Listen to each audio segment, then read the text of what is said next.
Hello and welcome to the Hurling Show on Off the Ball, our modern offering of the ancient game. You can catch us on YouTube, you can catch us on Facebook and Twitter. Every Friday at 12:30 we are live here, and you can also get the podcast on offtheball.com.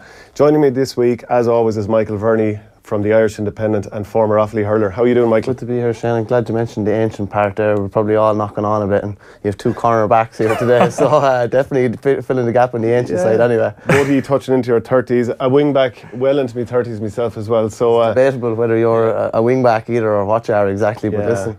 Well, actually, that brings me to my next guest, Niall Corcoran, who in last year's Dublin County Final was playing full back for Kilkenny Crokes. I came on full forward onto him, and I'm delighted to say I kept you scoreless. I think we have a little image from the media day. Myself and Niall had to do the media duties beforehand. I think it'll be coming up on the screen there shortly. Do you remember that media day, Niall? Look at us there. I do. 2 pictures. You seem to fill out the jersey better than me anyway, Shane. I'll give you that much. I reckon we're a combined age of 70 there, are we? All the young lads flying around. Look at that.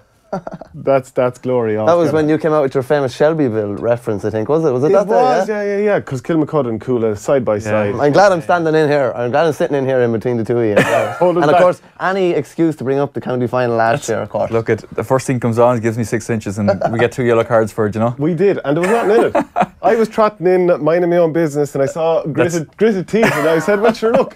I have to show him, a Galway man and a Tipperary man in a Dublin County final. You couldn't make it up, would you? At least I kept your scores. That's the main thing anyway. So you're obviously from Galway and you're an ex-Dublin hurler as well. So just initially, what are your thoughts on Dublin? Because you were down at the Wexford game and you saw them against Kilkenny as well. Yeah, well, I suppose a month ago you wouldn't have had high hopes for Dublin, having looked on the way they played in the league. But the last 2 games have been, I would say, very, very positive. You would have said last week Dublin could have did to Wexford what Kilkenny did to Dublin the week before. Having not played well down in Wexford, 6-7 down, come with a last rush, went a point up, and then Wexford pipped him at the end. So, I was saying to might have been Ryan Dwyer there at the weekend, that you could possibly have 2 games won and be looking to a Leinster final. The margins are that small. So Dublin they're still a team, I wouldn't say in transition, but they're learning. They probably don't have that ruthlessness. Maybe that comes with experience. But I would say, way more positive than maybe what we'd seen in the league. And look, fair dues to Gilroy. And are there good vibes about Pat Gilroy from the Kilkenny teammates you'd have that would be in with him? Yeah. It's tough going. The double sessions were still going on up to a couple of weeks ago, so that's tough. And that's why they look poor in the league, I suppose. I think so. Yeah. I think maybe the reason behind that is that you have 2 or 3 full days off for recovery as well, so you can do that in Dublin when lads are based in Dublin. But the vibes have been good, very, very positive. The sessions are tough, but with Mickey Whelan involved, it's all games based coaching, and I think a lot of players enjoy that. So. I would hope, as an ex-Dublin player, that these guys show their potential. I just looked at Fergal Whiteley last Sunday and got on a lot of ball, probably had 2 or 3 bad wides, but if he got those, he could have got man of the match. That's the type of fella he is, a real confidence player. And so long term, I think the experiences will bode well for Dublin. Yeah, what do you think? I just think one of the things that people were probably not worried about, but the question was tactically how astute would Dublin be.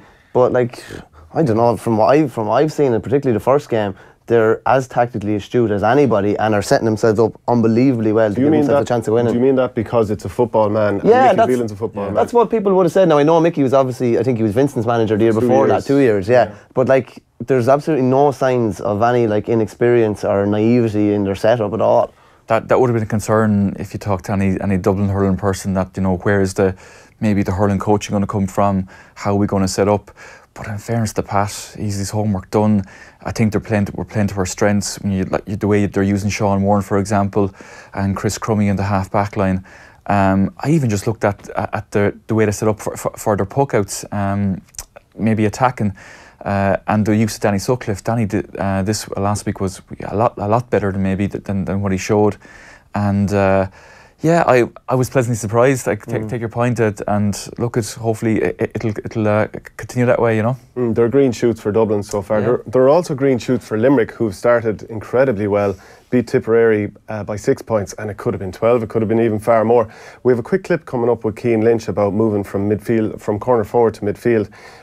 He was chatting to OTBAM this week, and you can hear the full interview with him next week. But he was at Centra's 2018 #WeAreHurling campaign, which will shine a light on those who devote their lives to the development of the game of hurling. Check out their Facebook and Twitter pages over the coming months. I don't know. It was only recent enough. I'd say it was kind of my last resort. Everything else wasn't working for me, but. No, I don't know. They're in the league, or in the challenge matches before the league, kind of tried me out there, so I kind of like it. It's a sense of change, like, you know. And did you have the whole league campaign in midfield, or was it kind of... Yeah, the only one I didn't, I was in the forwards when we played Antrim, but Antrim there. So I played all the games in midfield, so something different, like, you know, playing the forwards or centre forward or half forward for the last 6 or 7 years. You kind of, nice bit of change to see another side of the pitch. What's the difference? Like, jeez, there's a lot more running to be done inside midfield, like, you know. And the only thing you kind of notice about midfield, the game kind of bypass it. You know, you kind of, the puck out's going over and back, and you could miss one, the break go against you. So it's about being patient, like. Yeah. You know.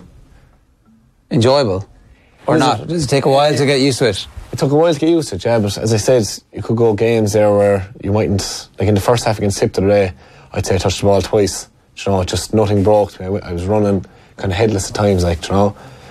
But no, it's something different. No, I like it. So far, so good, anyways. Yeah, he's been very impressive this year, and so have Limerick. And they outscored Tipperary, I think, 1-5 to a point down the stretch as well. They got a lot of joy out of puckouts, which we'll look at too. Do you see Limerick as realistic contenders this year for Munster? Just impressive as well. Cian can pull off wearing a peaked hat indoors as well. Fairness to him, he can do anything. I just on his playing midfield as well. It's funny, like a lot of lads can get bottled up, particularly in the inside line and even out in the half forward line as well. And sometimes, like if you saw it with Richie Hogan, you come out into that area of kind of space and he can just kind of thrive around there. Like he's so good on the ball, and if they can get him on the ball, which they have been doing, like it just has that bit more freedom midfield. I think Limerick are they're probably not dark horses anymore because they really kind of showed their hand the other day, and everybody kind of will expect a lot from them. But I don't know if I was saying it to you here last week. I think if you put their two 15s down, if you put their first 15 and their second 15 down the table, there's not that much difference between the two of them, and it's probably the strongest panel of all, which will definitely help with the new format. Yeah, they're kind of live kind of contenders now, alright. So obviously that win over Tipperary put Tipperary in crisis. We love a good crisis in Tipperary as a Tipperary man. I remember in 2014, given the end of the 2013 championship and throughout the league of 2014, Tipp were on a run of 6 defeats in 7 games, end up in the All-Ireland final that year with the Bubbles Hawkeye free and all that. So Michael Ryan refused to talk to the media afterwards. Obviously I was incredibly upset there at the time, but he spoke to Tipp FM during the week and reversed his media ban, and we have a short little clip here. Look, you know, our morale, you know, be under no illusions. Our dressing room was a very disappointed dressing room on every level on Sunday. What we had is an unusual situation where you have to turn it around really quickly, and it is league-esque in that's more akin to what we've experienced in the National Hurling League over the last number of years. But this is the new Munster Championship format that we've got, and so immediately, you know, we had to literally leave Limerick and immediately started thinking about Cork, which is very difficult. Which is very difficult for everybody, you know, because you know you're literally only minutes or hours after a huge game that you'd got ready. You know, you've been preparing for a very long time, and when it doesn't go the way you need it to go or you wanted it to go, it's a challenge, and you've just got to immediately refocus. But that's exactly what we're doing, and the only thoughts in our heads right now are preparing for Cork on Sunday and hurling. Just for clarity, in terms of speaking to the media, you say it was preordained that you wouldn't talk to the media, even though nobody really was informed about that until after the game. What's the situation going forward, Michael? Well, I'm certainly not going to do this to myself again, Fran. I can tell you that. Right. So what does that mean? You'll speak to the media after the game? I will be speaking to the media if they want to speak to me after the game. No problem. We would just want to concentrate on our hurling, and anything that's a distraction to our hurling is not welcome, and you know, it's not what we're about. I think it's pretty easy as a journalist to feel a little bit aggrieved when a manager doesn't speak with you, but I thought straight away afterwards, I'm going to put up a poll on Twitter and see what does the public make of this. So I kind of put up a poll, if we can get it just up there, saying that are Tipperary supporters displeased that Mick Ryan didn't talk to the media after today's loss? And 71% said they are displeased.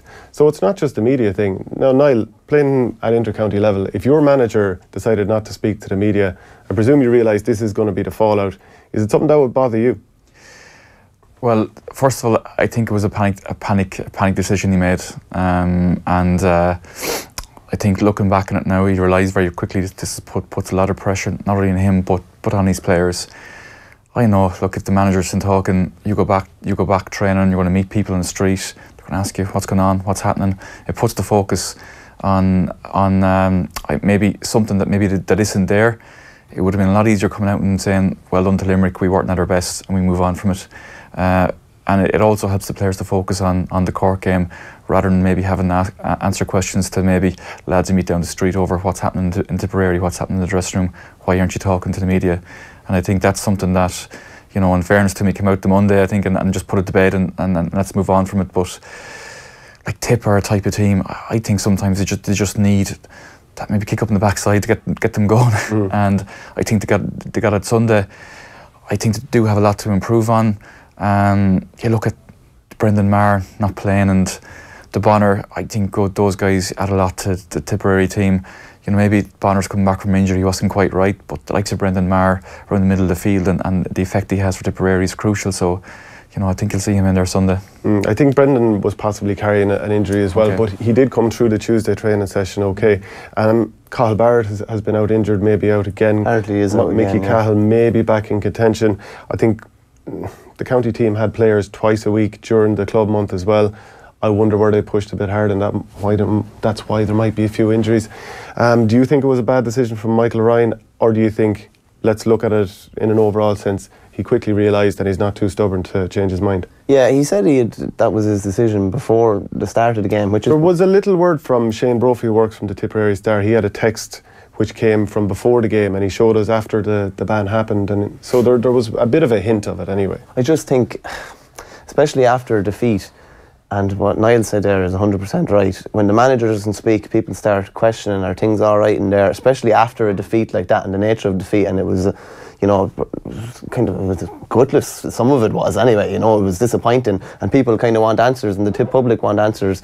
They wanted answers particularly about the team. I think we said here last Friday, I thought Tipp would win last week when we talked there, and the team was named, and I actually I couldn't see a way that they were going to win. So immediately with the performance and the team selection, he had a lot of answers to give. And I think you're just better off, rather than letting other people kind of create the narrative, just give your side of the story, get the facts on the table, and then just it's dead then thereafter. If he hadn't talked, we'd probably still be talking about it. Like, do you know what I mean? So, you know, I just think you're better off just to create the narrative yourself rather than let other people do it. It's interesting from your poll there. I think the public can nearly want answers at the end of the game. Well, you know, want the manager to say what went wrong and maybe why his thoughts on it, because I suppose they're paying in money to see the team play. And look, you know, when you're invested into it that much, in a team like Tipperary, who we all know how good they are, and it does, you know, it kind of falls apart. You know, you want to know what's happening. So I think that, you know, really reflected on the poll. You know, the public do kind of like to hear what the manager has to say at the end of the game as well. Not just us precious journalists don't want to talk to them and get quotes. Albeit we are fairly precious. So Tipperary, obviously there's a number of games this weekend. There's 4 games in the Hurling Championship. Cork against Tipperary, Clare against Waterford, Offaly against Wexford, and then the big one, Galway versus Kilkenny. We're going to touch on them all and touch on the Joe McDonagh Cup as well. But what I'd ask, based on how Tipperary lost that game against Limerick and the game against Cork this weekend, where are Tipperary's troubles and where are Cork going to exploit them? I suppose, look at it, I think Tipperary, I think their use of the ball could be a lot better. I watched them against Kilkenny in the league final again last Sunday. They play this real traditional type of hurling. Just get the ball into the forwards and let them win it. Just hoof it. Just, yeah. With snow on it. And last Sunday, Limerick, the amount of times, I think, was it Hannon who came around, got on the ball, and Limerick were able to work the ball up and create scores. When you have people like John McGrath inside the full forward line and Bubbles, like, you need to be given the ball into space. In 2016, when they did that, you know, how effective that was. I think gone are the days now where he can just lamp it down the pitch. If you've seen the likes of Kilkenny changing the game and the way they play, I think Tipperary can do the same, you know, and they have the players to do it. I think it's just being aware of it and putting it into play. Yeah, I said it before. I think it's basically the players of Barcelona playing like Stoke City, and I think it's madness at the time. Now, I do want to look at one of the ways that Limerick outfoxed Tipperary, and we'll go to the tactics board here. There are no tactics in hurling, of course, but you know, if you'll allow me to digress for a minute, I think Nicky Quaid was hitting the puck out in such a way. So this is the Tipperary backs. So the Tipperary backs were kind of forced in there and there. So just imagine they're all marking men. And I found that Nicky Quaid, when he was allowed to, he was pucking ball into these areas, and the likes of Aaron Gillan or Graham Mulcahy were going into those areas, maybe Seamus Flanagan at times. Either that, or you had the likes of Garrod Hegarty going around there. They'd be able to link up, pop a point over the bar. Is that how you saw it? Yeah, it is how I saw it. And it's funny, like, when you're talking about puckouts, you're always told, obviously this is the situation the opposition team is trying to create, but like, you're always told that regardless, those guys stay there. If your man runs, yeah, you hold your ground, because essentially that ball is cut off just from a person being there. You cannot play that ball now because he has to get over this man. When they come in here, like, they're getting dragged, they're getting all sucked in together, and it's just, I'd say from Barry Heffernan's case, it's probably inexperienced, having not played wing back in Championship before, but you would be told to never allow that happen. That it's criminal to allow that happen. Well, we just have a couple of photos to show what the likes of Paddy Maher at times was sweeping because Kyle Hayes would draw into midfield, or whoever was playing at centre forward. So we just have a picture here where Paddy Maher, look at the amount of area he has to try and cover there. So Paddy Maher is circled in yellow there, and that, because Limerick have moved out into the spaces, they've just left an ocean. How is Paddy Maher? He's one man. He's not Usain Bolt. He's not going to get there first for every ball. So if it's pinned into space, he's in awful trouble. And I'll just show you another one. It's a Tipperary sideline with just maybe 10 minutes to go. It's a level game. And the image will come up here. Ronan Maher is about to take a sideline. Look at the huge amount of space. This is Tipperary in their own half taking a sideline. Where is he taking it from, Shane? So just between the 45 and the 65 at the far side. Yeah. I know it's a bit difficult to see from here, but there's 45 yards of free space in your own half. It's a 3v3 inside. So if Ronan Maher takes that sideline, we know he can probably even put it over from there. But if he scuffs that and the Limerick man cuts it out, look at the amount of space he has to deliver the ball into. Had a bit of cornerback in there. Exactly, and you've played cornerback, so tell me what should be happening in front of him there. Well, look at it. You can't first of all, you can't leave that space wide open. I think your first job, growing up as as a hurler, if you're played in the half-back line, your first job was to block the ball going in. That was your first. That's a basic principle, and that has to happen. And the half-backs, from that picture, look so far dragged out the pitch. They need to be holding back and bringing back a midfielder and letting the half-forwards play deep, like most teams do nowadays. Kilkenny being a case in point. And that just means, I suppose, the likes of maybe James Barry has probably been on the wrong end of this because of the space being involved. He's had to deal with. And I think that goes back to Tipperary's setup and their structure in defence. The half-backs have to hold position, have to cover that space, and the midfielders and the half-forwards. I think it's just a communication thing, to be honest, Shane, and they drop back a line. We have a quick video of Tommy Walsh and his thoughts on Tipperary's full-back line, so let's see what the bold Tommy has to say. I would actually be putting Paddy Maher back full-back. I think that's where the confidence seems to be draining out of the team, that, listen, if the ball goes in long to the full back line, like, they're already missing Mickey Cahill, they're already missing Cottle Barrett. So I think I was at the league final right behind the goal, in the new stand behind the goal inside Nolan Park.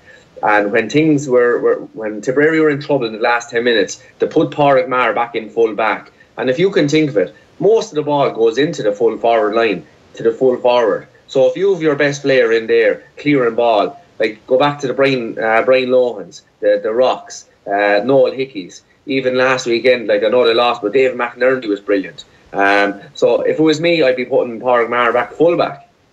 And would that role, say, if it were to be instigated this Sunday, hypothetically, would that be, as you say, a man clearing up kind of almost as a looser full-back, or given the individual scoring threats that Cork have from the likes of Horgan, Lehan and Harnedy, would it be a man-marking job? No, I wouldn't. Pádraig Maher, I would not be putting on a man-marking job, because he's what I call a baller. He goes after the ball the whole time. He's not going to be following a man, keeping him out of the game.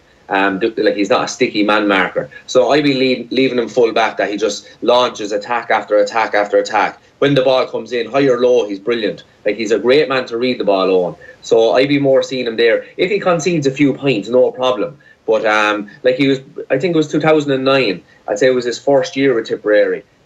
He played against those in probably league finals and All-Ireland finals. He was a brilliant fullback that year. So listen, you're robbing Peter to play Paul. JJ Delaney, the greatest defender that I've ever seen, was played full back for most of his career, because if he had to be number 7, he would have been, if you can imagine, even better again. And I think Paddy Maher, while I'd love to see him there, number 7, that's his home, because he can just, read the game at best from there, without having to, when you're centre back or full back, you're constantly having to keep your eye on your man. So I would love to see him number 7 if all things were right. But in this current situation, I think it might just give a bit of confidence back into this Tipperary team, which I think they're lacking, is a bit of confidence. Yeah, I mean, to some degree I can see Paddy Maher at full back working, but I think you're going to suffer with the same issue. A ball will be popped in front of him, and I think we have an image of Limerick forwards creating space here as well, and also we're going to move on to Cork as well. But like, it's going to be the same issue. Like, look at the space that the Cork forwards have, Limerick forwards have. They all went in a bit of a spine formation, that accordion thing where you kind of peel into the middle and then out to the side once the ball is delivered. I don't think Paddy Maher at full back is going to change that. The problem is the tactical side. I don't think it matters who you have in you there. need the midfield. You need every line to peel back a small bit, and that will protect your defence. You need everybody. Like, imagine that's the same team.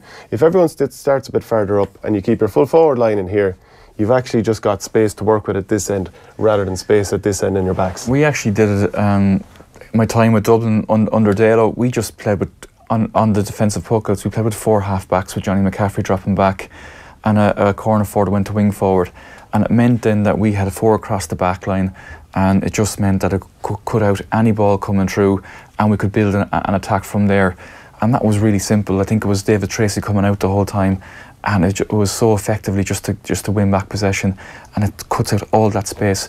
I don't care how good of a cornerback or a full back you are, you won't cover that space at this level. Yeah, it's more of a fundamental issue. So let's look at how Cork are going to attack Tipperary. First of all, let's look at the Nash puckouts, because we spoke about Nicky Quaid's. So let's see what Anthony Nash is going to do as well. I think we've got an image there as well that's about to come up. He tends to like to hit grass with the puckouts when he can. No, he'll target a couple of the big guys too when he can. The likes of Harnedy is brilliant in the air. But look at this. This is a puckout that's, it might have been that was the first half. It was actually, yeah. So he's hitting into space. Like, the movement is the same again. The half forwards are switching around. They're starting in the middle. They're moving out at times. And he's after pucking that into space, and it's bouncing there for Bill Cooper to get on the ball. And that's what Tipperary kind of fell foul of last year against Cork. And it's going to be the same issue again this year. Do you see Tipperary adjusting for this game? They're going to find it hard to adjust within 6 days, because... Really? I mean, like, I know it might sound simplistic that we're doing it right here, but tell the half forward to come out, tell everyone else to drop 20 yards. It seems simple enough. It does. If you haven't been working on it, it's a little more difficult, and there's the sense of panic that they have to win this game as well. So trying something, not saying it's new, but something that they haven't maybe been doing this year is a bit of an issue. But just on Nash's puckouts as well, I remember playing against Cork when Donal Logue was in the goals, and it was gas. It's the same kind of thing is happening again.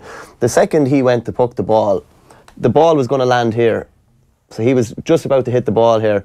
This guy gets out of here, and it's the same again. It's someone moving at pace coming into that space. It's kind of like what Cluxton is doing with the football almost. He's not hitting a man per se, he's hitting an area, and they know from some signal or whatever he's making, they know what area it's going into, and it's the man's job who is standing in that area to get as far out of there as he can, and someone else moves into that area. And that's kind of what they're doing now as well. But he has the added option as well, where he seems to be able to hit the ball into the full forward line as well. So like, I think he hit one of the corner forwards on the 14, I think, by a puckout, didn't he? We won't get into this weight of the ball debate again now. No, I'm not going to listen to it. But like, that's kind of, and obviously he can play short and he can ping ball to guys at midfield as well. So like, stopping him and stopping them building that platform is so important. We're after getting a tweet in about you.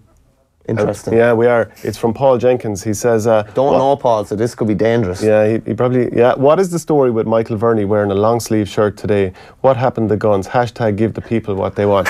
He's actually put up a screenshot of you from last week where you have the gun show. Look at it there. I wasn't even tensing.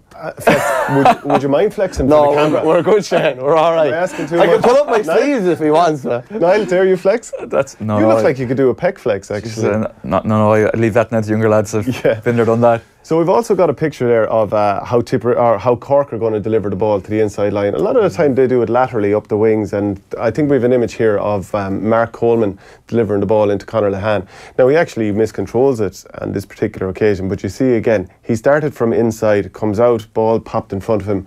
Obviously the intention is to turn and pop it over the bar, and Tipp are going to be up against that again, whether it's Alan Flynn in there, whether it's Donagh Maher, Sean O'Brien, whether there's changes. As a cornerback, is that a nightmare scenario? Oh, look, it is. The only thing there is that at least the half-back has a chance to get back, you know.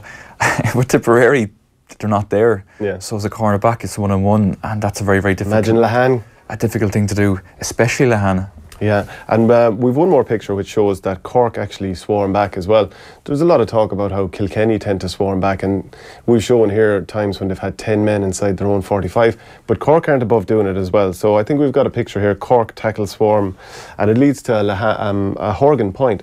So inside their own 21, Cork have got 8 players there, and they do turn it around and they get a lovely score as well. So I mean, this is what Tipp are going to be up against. Are you going to get sucked into it or not?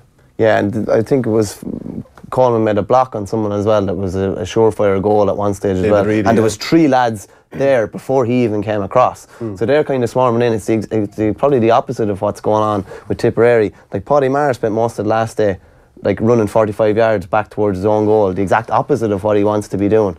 It's such an intriguing game. It's one of the reasons I like the format is the fact that it's a week's turnaround. There's so many question marks. One of the reasons I don't like it then is conversely because probably 2 Waterford guys could miss 2 games because it's so quick. Yeah. But there's so many questions. I think Tommy said it best as he usually does when he talked about, he gave the Game of Thrones analogy, and it's literally like Tipperary are dead this week, and now will they come back, or will someone else be dead on Monday morning? Like it's so interesting in fairness in that respect. We're going to have to move on, but 20 seconds each, lad. Who's going to win this and why? I'll start with you, Niall. I'm going to say Tipperary, just going on what they've done in past years, having lost a game like this. I think they might pull it out of the bag. The thing with Cork is can they be consistent? Good win over Clare, and maybe do they have that consistency that maybe even though they did it very, very well last year, it hasn't always been the case. So look, I'll throw my hat in Tipperary. Is it the week for forward Callan, John McGrath to shoot the lights out? Yeah. Lehane, Horgan, Carnedy. Yeah, you'd just be. That's the worry I would have on the Tipperary side. It's, you know, Callan played 15 minutes, Brendan Maher played 15 or 20 minutes, the Bonner played as well. But like, is that enough? Is that enough to go and shoot the lights out this week? I'm not so sure, and I've been critical enough of Cork in the past, but I just think that you'd have to say they're in a better place, and going to Semple Stadium shouldn't hold any fears to them. So I'd go marginally to Cork, but it's huge. Like, this is Tipperary's season on Sunday. Like, so God, you'd imagine there's going to be a couple of kicks in them. Yeah, there has to be. I'm not fully confident as a Tipp man, but I do think they have the hurlers if they set up right. But we'll see. I thought we were going to get the written off by one of their own. No. I'll headline. Maybe another week. Clare against Waterford, lads. No Austin Gleeson named in the starting team. No Pádraig Mahoney. Shane Bennett is away for the year, so that's half of the All-Ireland team. Attack gone. With Brick possibly the most noted name in the forward line, and he's not a forward. So Niall, Clare. Yeah, I think the biggest loss is Pádraig Mahoney, even more so than maybe Austin, even though he's a phenomenal hurler. But Pádraig Mahoney, what he does for them, that role centre forward, and he can take scores, create scores. Shane Bennett missing, you'd wonder where the scores are going to come from. The only thing is, the Waterford has always been written off, you know, and they ended up in the Ireland final last year, having been, was it Cork beat them the first round? Yeah, beat them well, yeah. So Waterford always seem to, when their backs against the wall, they always seem to come out fighting. So I can't write them off, you know. I can't write them off. It's very hard to call. You know, what do you say? If they will set up defensively, I'd just be concerned about where the scores are going to come from. Michael, the best player on the field is possibly still Jamie Barron. Now, he shows up every day, whereas Tony Kelly on the Clare team, he could be the best player on the field one day or for 10 minutes, and then you don't see him for the rest of the game. So, from that point of view, do you think Clare have the better players on the field overall? Well, looking down through the Clare team sheet, you'd say yes, but it hasn't really clicked. Like, when was the last time we've seen it click in a They're carrying a few average players. They probably are, and I think James O'Connor said that earlier on in the week, that they're probably 2 or 3 short. They might be carrying a few average players, but like some of the players they have are top notch. Like, I'd rate Colin Galvin unbelievably highly. Conor McGrath, Tony McGrath was disappointing last week for the ball he got. I think they said him and O'Donnell got 24 possessions between them. For an inside forward line, you're imagining there's bags of scores there. They will not have as much space. No way will they have as much space against Waterford with the way they're going to set up. I just have a sneaky feeling. I think this game is probably, not saying it's Waterford's season, but if they start with a win, Clare are probably out of the equation then. And there's so many things against Waterford, not playing at home, the absence of 2 of their better players, but I think they'll find a way on Sunday. It's a funny game because Waterford are brilliant defensively and Clare love to attack. So do they cancel each other out? It'll be intriguing to watch. Yeah, so Austin Gleeson sat down with Joe on Off the Ball during the week at the beginning of last week, and he spoke about his relationship with Derek McGrath after his performance in last year's All-Ireland defeat to Galway, and whether the two sat down soon after the season ended. Let's have a quick look. We did actually. We had it, I think it was just after we came home from the holiday. We were just talking in general, and it kind of came up about the final last year, and he was just talking about different scenarios. If we tried this, if we tried that. Yeah. So it was just something that he wanted to take responsibility for, and I want to take responsibility. It was just something that happened, basically. Like, yes. It wasn't, I should have done this, I should have done that kind of thing. It was more so, you could have done something on the field, I could have done something on the sideline, different things like that. So I wanted, it was your fault, it was my fault, but it was just, we were trying to nitpick it ourselves and trying to work out a solution. And look, it's something that we just have to learn.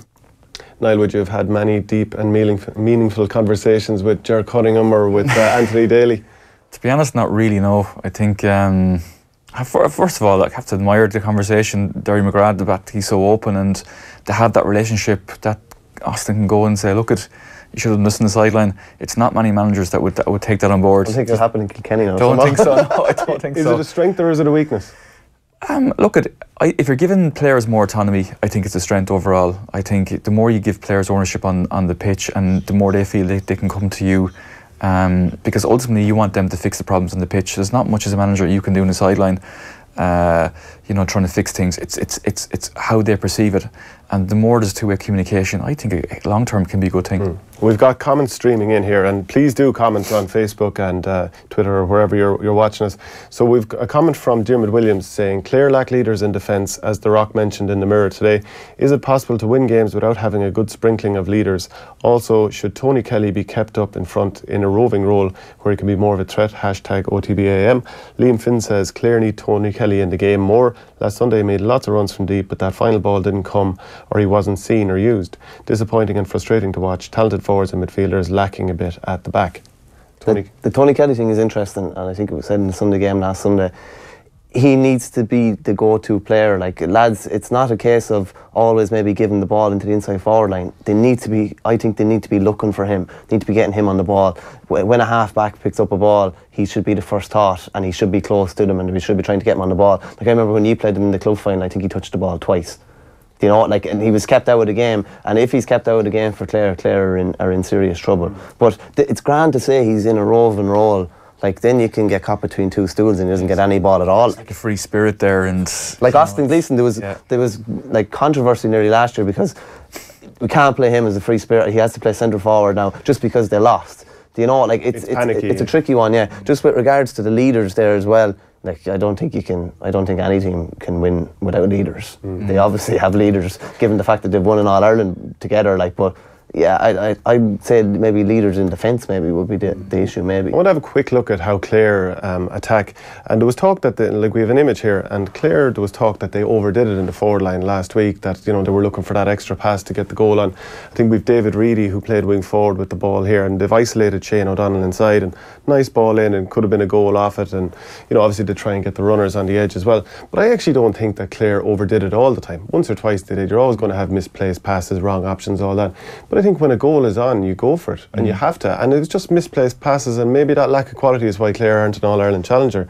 Even Tony Kelly's goal was a slightly overhit pass from Shane O'Donnell that Anthony Nash missed the interception. But they're creating them. They want to create them. Just on Shane O'Donnell there, he got so many possessions. He could have had 3 or 4 points if he took them, and he probably looks to offload or take someone on, maybe gets turned over. But for me, he's a brilliant forward in there. And if you get him in 1-on-1, he could be getting 4 or 5 points a game, you know. And that's probably too selfless in a way, like, isn't he? Yeah. Like, because and a lot of the time the defenders know that they can give him the yard because he's not going to lean back. He's not like a Lehan or a Hart. Yeah, he wants to try and get inside you, so they give him the yard. I think if he was a small bit more greedy, like he can easily get 3 or 4 points a game. Just quickly on the board here, I think if I was Clare manager, and God knows I'll probably never be a manager, but I'd be playing Shane O'Donnell there, Shane O'Donnell and Conor McGrath there, and then maybe Podge if he's back fit, or Tony Kelly out there, because you're going to have man markers from Waterford and Tony Tyke de Burka there as well. I think it'd be very difficult for Waterford to actually counteract that. They'll try and get numbers back, but I think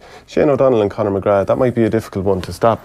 So just to call it again, 20 seconds again, what way is it going to go? Yeah, I think Waterford will just... Even without Gleeson and... Yeah, I just think they're going to find a way, because I think they have to, and there's so many odds against them. If they start with a defeat, they're under pressure. I think Waterford will get the win. I'm on the same boat as Michael here. I think Waterford are going to do it. Yeah. Right, all right. I'm going to go with Clare. So we just want to have a quick look at the Joe McDonagh. Now, we had Neil McManus on the first week from Antrim. We didn't really touch on it last week, but just have a look at the state of play at the moment. Westmeath are, after winning 3 from 3. Antrim and Carlow are in second place there as well. Kerry and Laois have a win each, and Meath as well. Now, there's no round of games this weekend at all, but next weekend it's Meath against Kerry, Laois against Carlow, and then the big one at the top as well is Westmeath and Antrim. So just wanted to touch base on that, and we'll do a little bit more next week. But it's so interesting. For it is, the lack of coverage it's on telly. There's some brilliant games, because all the teams are at nearly the same level. So you're going to get some brilliant games. The quality is obviously going to be a small bit lower than if you're looking at a Tipp or a Limerick or whatever. But it's hard to beat tight games, and they're very, very tight, and they're very interesting. And you played with Wicklow for a while as well. So the teams that are in the lower tiers, they love it as well, and they're putting a huge amount into it. They do, yeah. And it's just unfortunate. I think that was passed over on the Sunday game. They didn't give results last Sunday. It's a great point. I was down the car 2 weeks ago listening to Laois and Westmeath in the car in Port, and Westmeath, I think, won that game. First win in, I think, it was a long time, and, you know, hardly anything about it. It's... So speaking of Joe McDonagh, a team that could end up there next year is your county, Offaly, and they're playing against Wexford this weekend. Yeah, you don't like that at all, do you? No. Offaly against Wexford this weekend. Offaly have had a couple of decent performances, we'll say, losing to Galway and to Kilkenny, but not any shame in it. Do you give Offaly a chance this weekend? I do actually give them. It's probably the game to have most of a squeak in so far, I would say, to be honest with you. There'd be no fear of Wexford. And just going back to the Kilkenny game, Kilkenny were kind of, I would say, probably in third gear, but we got back to 3 points, and they were just able to push on again. But I think it was just maybe a belief thing that it took them up until the 62nd minute, I think, when they got 3 down, to realise that they could actually win the game. And it was probably nearly too late at that stage, because Kilkenny still had their kind of dander up, and were still, you know, dominating a lot of areas. But I think they'd see it as an opportunity. Offaly went down to Wexford Park 3 years ago in the league against all odds, and, you know, beat them 6 or 7 points. I think they'll see it as an opportunity. And just looking at Wexford 15, I think they've a really strong 15. And I'm not so sure thereafter. I wouldn't say nothing, but I'm not so sure how strong it is. I think Jack Guiney not being around for whatever reason is a massive loss. He's either lost from the 15 or from someone coming in. And just looking down to their bench, and questionable enough. You know, if they pick up if Chin or someone picks up an injury, or McDonald or something like that, I'd have question marks about them. It's definitely an opportunity Saturday. Get your thoughts at a second now. But first of all, we have Davy Fitz here talking after the win over Dublin last weekend.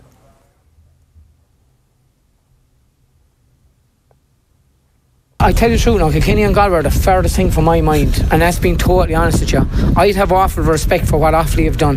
I think Kevin Martin has done an incredible job, and we have to say it. I really think he has. He's bridged the gap, and I always said that they might catch someone in the championship, and they have to win against us. And I think you normally tell us Wexford find it hard to win up there, no matter what the story is. We always find it tough, so we know that that's coming, and we have to get ready for it. I swear to God, the only thing that's on my head is Offaly next week. I have to pay them the utmost respect, and I know that they're on the way back, and I can't even think about who'll play who. All I have to make sure is that Wexford prepare properly for a game. It's my job to do that and be ready for that, and all I'm thinking of is I know it's going to be a battle up in Tullamore, and I got to get my lads ready for that. Like, week after week is tough.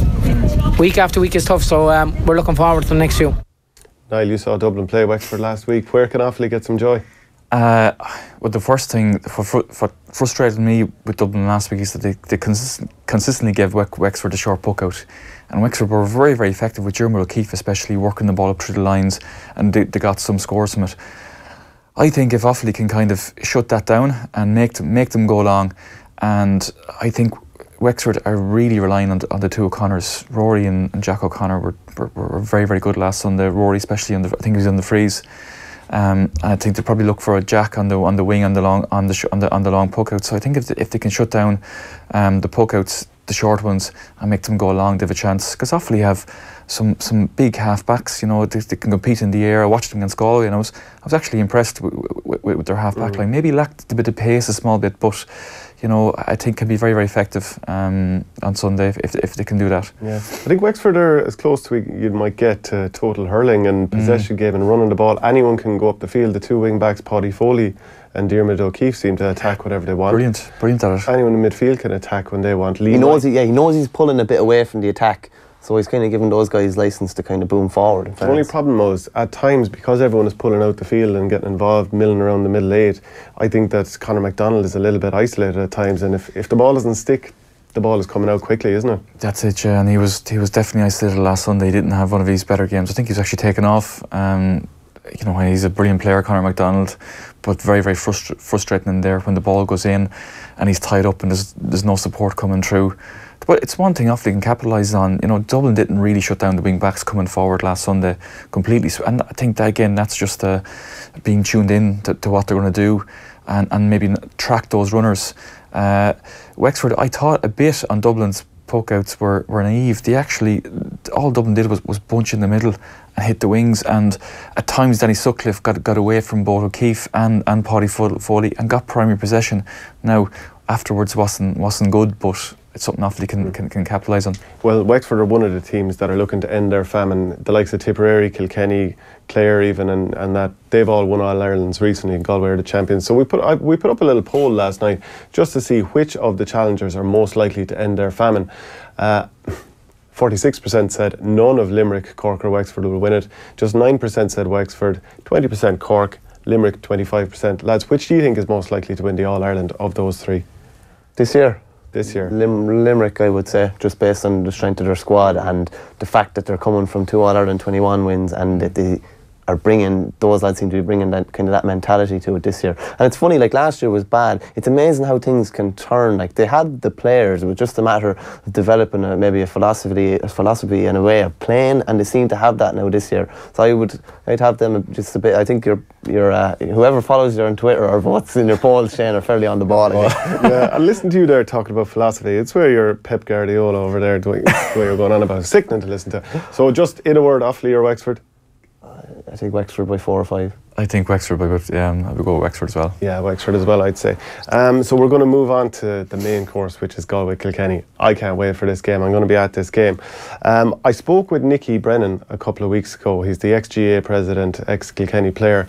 And I had a bit of a misstep at the start of the interview, which we'll see just here.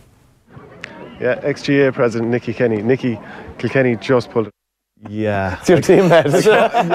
Kilkenny man as well. Yeah. So here's what happened. I called Nicky Brennan by Nicky Kenny, who plays with me in Coola, and I play snooker with him the whole time, so I'm always around him, and I got confused and I messed up. Now, to be fair, I'm not the only man ever to do this, because Marty Morrissey won't mind me saying this. I hope you don't, Marty. Anyway, but I was watching Dublin footballers play a couple of years ago, and there's a guy from Kilmacud, Craig Diaz, who was playing, and during the middle of the commentary, he called him Cameron Diaz. So it can it can happen to anybody. So anyway, let's get back to the Nicky Brennan clip, because I asked him, now this was just after Kilkenny beat Dublin, and I asked him, do you think it's going to be an issue that Kilkenny were going to be playing the next weekend, Galway had the weekend off, and they could be studied by Galway, and Kilkenny would have played 2 games in a row, whereas Galway would have had a break? So let's see what Nicky had to say. Kilkenny came in today with 6 debutants. I'm not sure when. I was asking Kilkenny people, nobody could tell me. They suggested maybe the early 2000s when they had 6 debutants before. That's very unusual. No other county, I think, will bring 6 debutants into the championship this year. So I think we have to be realistic. This is still a tough championship for Kilkenny. It's good that they got 2 points today, because going in the next day or having to travel to Galway with down 2 points would make it all the more difficult. So it's a little bit of a breather. The positives today too were Paul Murphy, I thought, played very, very well when he came on. Colin Fennelly was getting more into the game as the game progressed. So that's a big bonus. And if Richie Hogan can just get the hamstring sorted out now that he had tweaked during the week there, then I think he will offer another possibility. Maybe not as a starting player, but to come in. So we're hoping to get those 3 back, because the young lads are learning. They're still young lads. They're inexperienced despite coming through a league final, and hopefully these games will help them mature that little bit more. Kilkenny next week have to play Offaly, while Galway will be able to come in and watch that game and study Kilkenny. Kilkenny will then be playing for a 3rd week in a row when they do meet a rested Galway side. Do you see any issue with that? I don't have any real worry. The biggest thing coming out of here today is I don't think Kilkenny have any injury worries coming out of here. So that's a bonus for the next day, and it means maybe there'll be some changes. The lads will have to sit down and think about that now, and it probably means Paul Murphy and Colin Fennelly may very well be start the next day. So that gives the selectors a chance. But no, I don't think that's the case, because Kilkenny will get their spare week. Perhaps the most important one before the final round, when everything could be at stake. So maybe that's the time to have your spare week. Niall, as a ex-Dublin hurler, but a Galway man first and foremost, tell me about the final whistle last year. Were you thinking I could be down there with the boys, or were you like, I'm delighted for the boys? No, I was retired, Shane, so I was grand. I was aware of that. Don't be looking for a diplomatic answer. No, I was actually I was actually very, very emotional. I think I was talking to Marty Morrissey afterwards out in the outside Croker, and I was just thrilled, because the emotion in Galway, and I suppose with the whole Tony Key thing as well, it was just it was a huge occasion. And I was 6 last time Galway won the All-Ireland, so that's a long time for Galway, and the pressure that they were under to deliver that. So it was brilliant, and I actually think from looking at them again against Offaly, I think they're even a bit better. I would say I kind of questioned the hunger, and that will be tested now on Sunday, but I think they're even more of a scoring threat this year. There's a real obvious intent in going for goals. And Dublin got 3. Was it 3 against Kilkenny? I think so. Yeah, 3. Yeah. And I think with the forwards goal we have, I think they'll be looking for goals Sunday. Where have they improved now? You're saying you think they might have. There's a real obvious. There's a real intent in taking the ball on with like Cathal Mannion and Conor Whelan. Yeah. And rather than tipping over the points, which they would have done last year, they're going for the final pass and executing it. Conor Whelan got 1 great goal. That was the 3rd or 4th goal, whereas from Mannion, 30-yard passing and just straight into the back of the net. Yeah, they were beautiful scores. Now, we've got a couple of images showing how Galway set up in the forward line, and the thing that stood out to me was the variety in the play. So if we can just show the first image here as well, you can see that at this stage it's a 2-man inside line. They're standing on the 21. The ball can be delivered in all directions for them, and with the speed they have inside, those lads are going to get there first, and Conor Whelan's going to turn and go at you. If we can move on to the second image here, we can see a different sort of a forward arrangement as well. It's probably coming up now just in a second. Okay, you can see I've really gone a bit nuts with the old lines. Draw a straight line anyway. I've gone full Sky Sports here, but I thought it would look a little bit less childish than that, but that's my fault. So they've got the 3 versus 3 all inside the 14, and you can see the ball can go in low along those 3 squiggly lines at the bottom, and you can go in high as well. Niall, very difficult to defend that. That's impossible. Like, what do? Do you bring the rest of the half-backs back to try and cover that space? It's impossible, and the speed that they break at is phenomenal. I just watched was it Cooney, the ball on their puck outs. I think it was Skehill was actually able to hit the Whelan. He'd come out, and Cooney was gone. Just gone in straight up. It was an obvious tactic, and the pace to do that is very, very, very hard to track. And if we just bring up the third image there as well, because the point I'd make is that you can never actually settle and decide this is the way that I'm going to mark my man today, because you're dragged from Billy to Jack.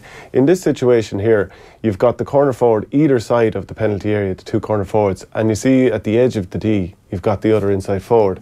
So in a false 14 position, if we can use soccer talk, which I know you like with your pep philosophy, and all that area in red is just a ball can be bounced into that area. So for you, Michael, do you see more variety in this Galway attack? Definitely, and like we've brought up all the different ways they can create space and for low ball. And then, unlike any other team, I think, out there, they can still, at the end of the day, they can put in high ball because they have the perfect kind of mix. They've guys that are 6'2", 6'3", they're good in the air, they're agile, they're fast, they're good at taking scores out the field, and they're lethal when they're getting around the goals.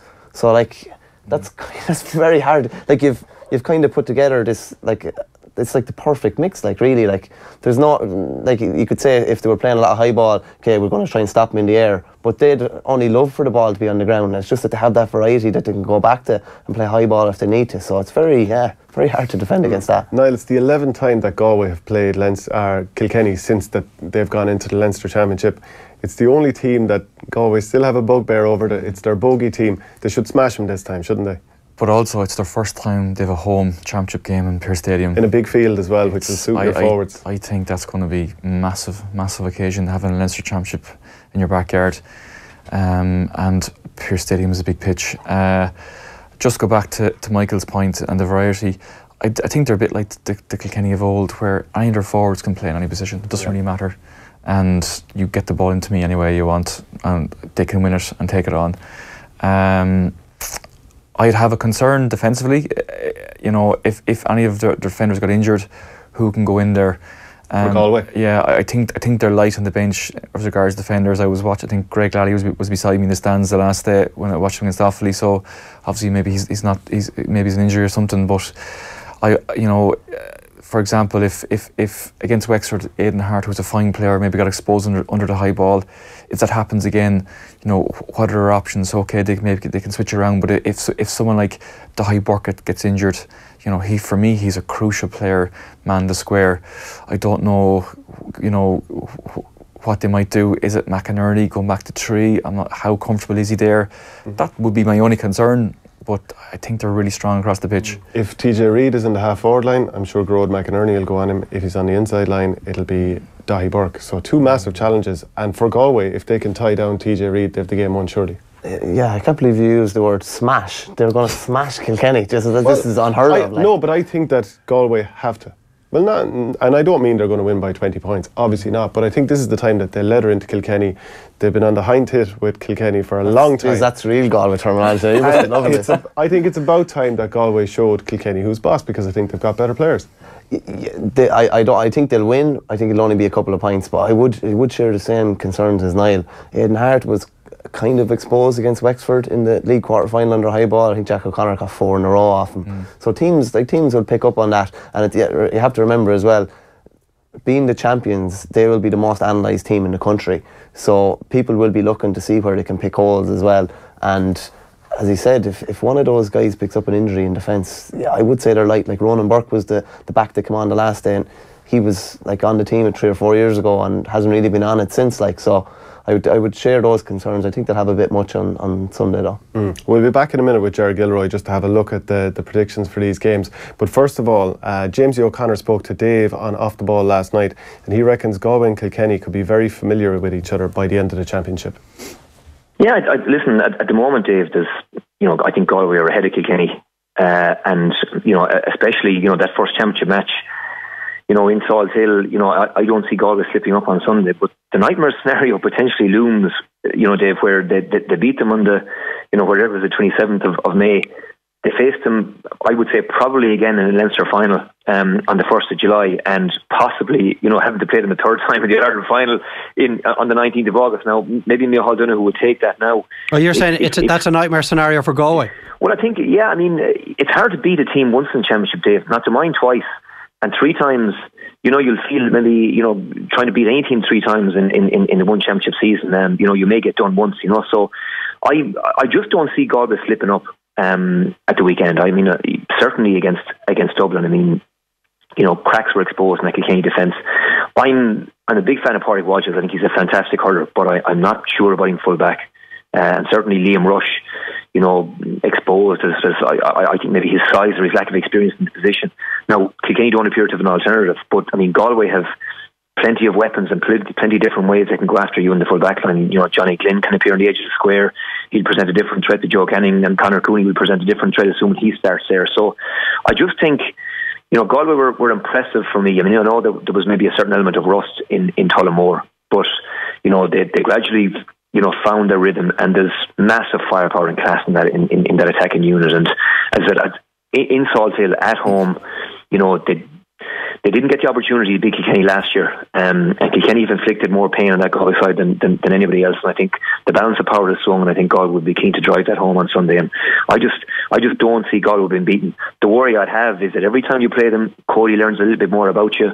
He figures you out, and as I said, that would be the nightmare scenario for Galway, where they not only have to beat Kilkenny twice, but potentially 3 times in the championship. But that's a story for another day. I just don't see them slipping up this weekend. I'd be delighted to see Galway and Kilkenny play 3 times this year. We're joined now by Jared Gilroy. Good hurling man has just shimmered in. How are you, Jared? I'm pretty good. Very good, very good. Who do you think? Pick Limerick last week. Just want to remind you that. Pick Limerick to win. We all picked Monaghan too, didn't we? Can't remember that bit. I think we did, Jared. Yeah. I think I went Limerick +2, so yeah, I was very wary. I just didn't realise the disaster that was about to befall Tipperary. Who do you think will win this one, Jared? I don't know. I've been looking at this, right? Tipp are -1 is 6-5. Cork +1 is 11-10. I think there's a chance Cork win this game, and it's their statement of we're actually proper, legitimate All-Ireland contenders. But we have seen Tipperary, with their backs to the wall in recent seasons, managed to take it out. I'd like to see the team. Yeah, this is the thing.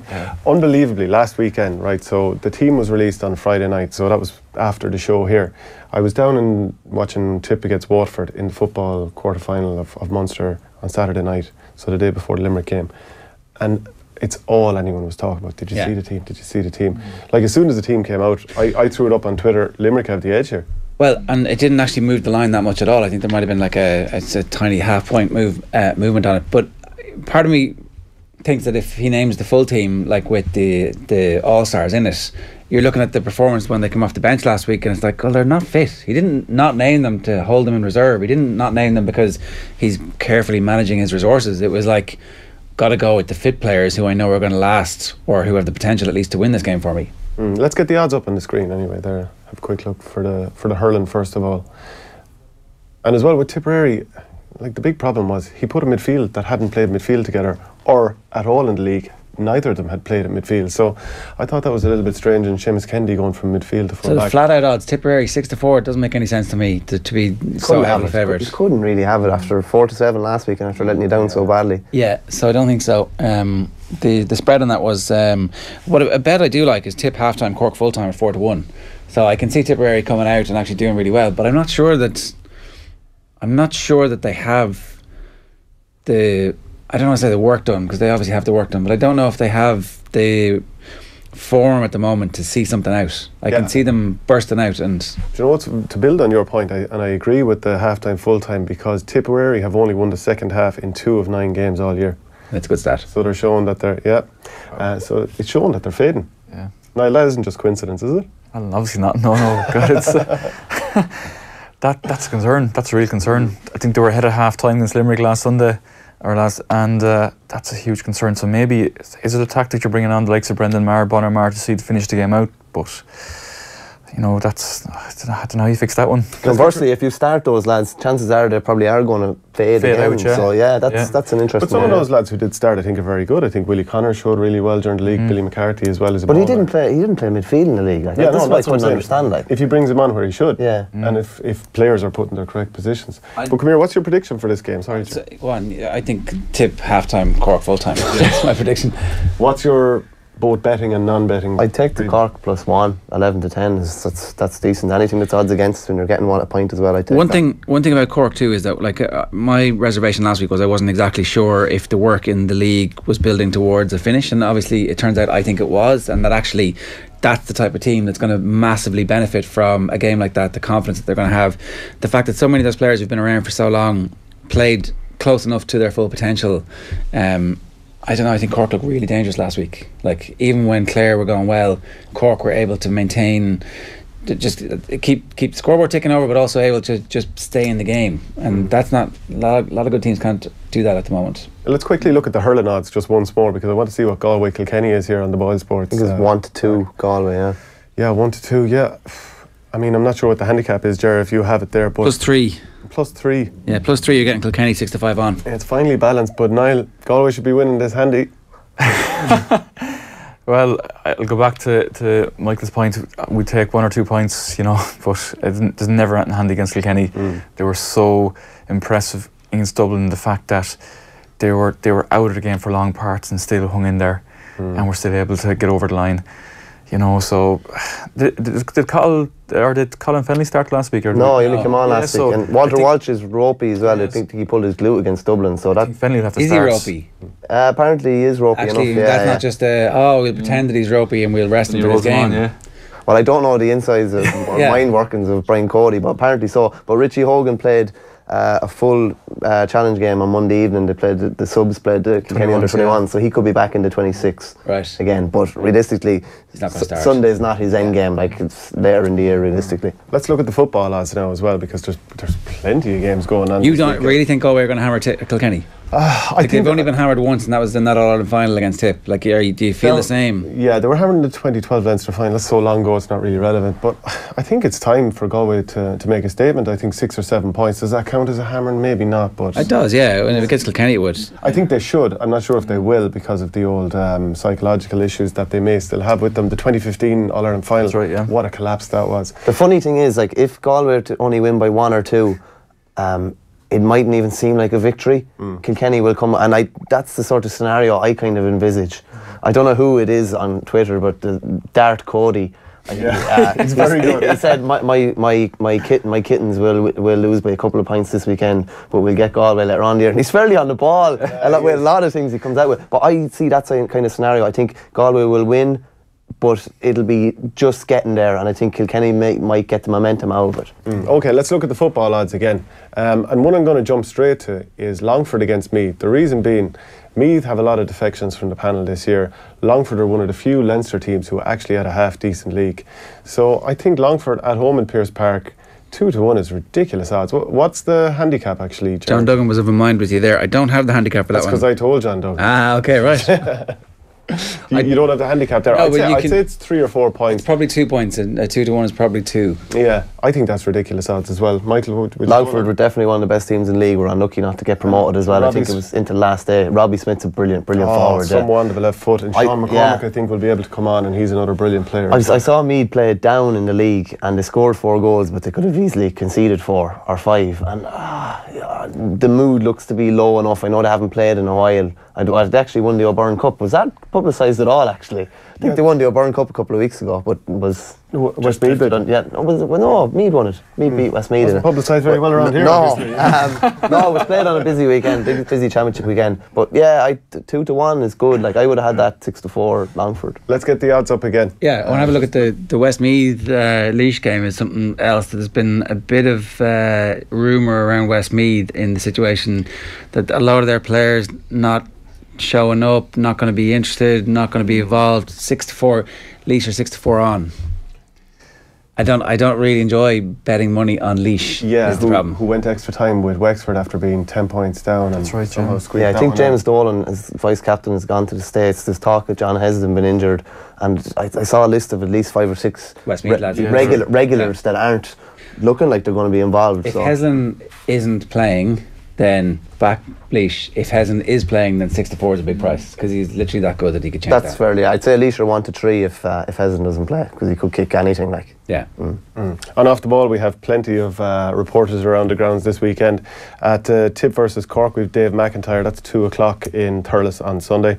At 3:30, Clare versus Waterford, we've Jamesy O'Connor there. And at 4 p.m. in Pearse Park, Galway Kilkenny, Tommy Walsh and Oisín Langan will be there. Lads, any final thoughts before we head into the weekend? Clare Waterford 6-4 to beat that Clare team. I don't think Waterford are done just yet. And also Carlow +7 against Kildare. West Wicklow, I think, are about +22 against Dublin. Yeah, it's a big L score. Dublin are going to be 22-point start. Yeah. Lads, if we keep it under 20, all they've got to do is kick 10 points. What's the handicap? I guarantee you they'll be within 1 or 2 of the handicap, because they always are. I agree with John Watford as well, and Carlow +7 is. Carlow will be very close to Kildare. Yeah, I think so too. Yeah, and it's going to be defensive enough, but they can still put up a decent score. Yeah. Yeah, and I think we all got Monaghan right last week. Yeah, that was about 2-1 as well. So Longford +2 are my lock of the week anyway. Lock of the week. Yeah, my lock of the week. Right, a Simpsons reference is always. Of course, we'll try and get in there somewhere. All right, thanks very much, Michael Verney, Niall Corcoran. Thank you very much, Jerry Gilroy, for helping us with the odds there as well. We're back every Friday at 12:30 on Off the Ball, all the social channels as well.